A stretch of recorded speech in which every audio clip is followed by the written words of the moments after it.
Hello बच्चों, तो आज हम लोग स्टार्ट करने हैं cell injury and cell adaptation. The cell injury is defined as the effect of the variety of the stress due to elongate agents occurring resulting in the change in the internal and external environment. कोई भी बाहरी कारण की वजह से cell का अगर internal या इंटरनल एक्सटर्नल एनवायरनमेंट चेंज हो रहा है तो उसे सेल इंजरी कहा गया। ठीक है, किसी भी बाहरी कारण से हो सकता है, वो कोई ड्रग्स हो सकता है कोई दवाई हो सकता है कोई मेडिसिन हो, फिर हो सकता है कोई मतलब चोट हो सकता है कोई स्ट्रेस हो, उसकी वजह से सेल इंजरी कहा जाता है। Aetiology of the cell injury, acquired causes और जेनेटिक कॉसेज। एक्वायर्ड में फिजिकल में देखें तो हाइपोक्सिया मतलब ऑक्सीजन की कमी, केमिकल एसिड और ड्रग्स की वजह से, बायोलॉजिकल बैक्टीरिया और वायरस की वजह से। ठीक है, जेनेटिक कॉज मतलब जन्मजात कारण, इसके कई सारे हो सकते हैं। सेल इंजरी दो प्रकार की होती है, reversible cell injury, irreversible cell injury. The cell regains its original structure after removal of the stimulus. अगर जो बाहरी आघात कारण है, अगर उसे हटाने के बाद सेल अपनी पुरानी स्थिति को प्राप्त करता है तो उसे रिवर्सिबल सेल इंजरी कहते हैं। इरिवर्सिबल सेल इंजरी क्या होता है? Unable to retain its original structure. अगर आपने वो बाह्य कारण जिसकी वजह से ये सारी प्रॉब्लम हो रही थी उसको हटा भी दिया, तो फिर भी सेल अपना अगर पुराना स्ट्रक्चर और फंक्शन मेंटेन नहीं कर पा रहा तो उसे इरिवर्सिबल सेल इंजरी कहते हैं।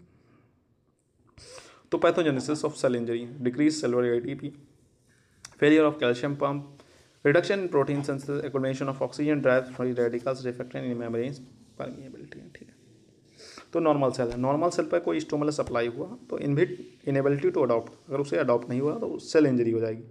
और माइल्ड ट्रांजिशन हल्का फुल्का है तो फिर क्या रिवर्सिबल सेल इंजरी में जाएगा और सेल अपना दोबारा नॉर्मल शेप अटेंड कर लेगा।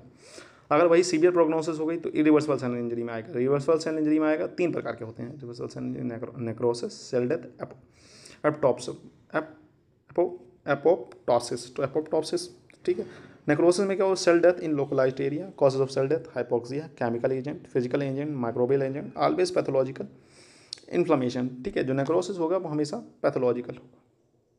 ठीक है, ऐसा नहीं है सेल अपनी मर्जी से मरेगा। ठीक है, नेचुरल भी होता है, कभी सेल की अगर उम्र खत्म हो गई तो वो, ठीक है, तो उस अगर नेचुरल रूप से मरता है तो उसे एपोप्टोसिस कहते हैं। प्रोग्राम सेल डेथ फिजियोलॉजिकल और पैथोलॉजिकल दोनों हो सकता है। ठीक है, नेक्रोसिस जो होगा मतलब सेल की मृत्यु जो होगी, नेक्रोसिस अगर कंडीशन आ रही है तो कहीं ना कहीं वो मतलब अनवांटेड ही होगी, मतलब किस ऑलवेज पैथोलॉजिकल मतलब किसी बीमारी के कारण ही होगी।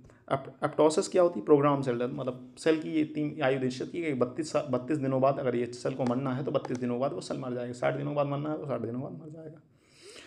ये फिजियोलॉजिकल भी हो सकता है, पैथोलॉजिकल भी हो सकता है। किसी पैथोलॉजी की वजह से उसमें कुछ ऐसा कारण हो गया कि वो उसकी जो एजिंग थी वो काफ़ी तेज हो गई, इसकी वजह से मर गया। ठीक है, ठीक है बच्चों, फिर मिलते हैं नेक्स्ट लेक्चर में। तब तक के लिए हैव अ नाइस डे, पढ़ते रहें, मस्त रहें। अगर कोई भी प्रॉब्लम उठती है तो आप पूछ सकते हैं। ठीक है, हो सकता है कभी मैं थोड़ा तेज़ हो जाता हूँ, हो सकता है कभी कभी मैं धीरे हो जाता हूँ, तो उसमें बता सकते हैं कि सर आप इसमें तेज़ हो गए, तो वो लेक्चर मैं दोबारा डाल दूंगा। ठीक है, वैसे वो प्रॉब्लम नहीं।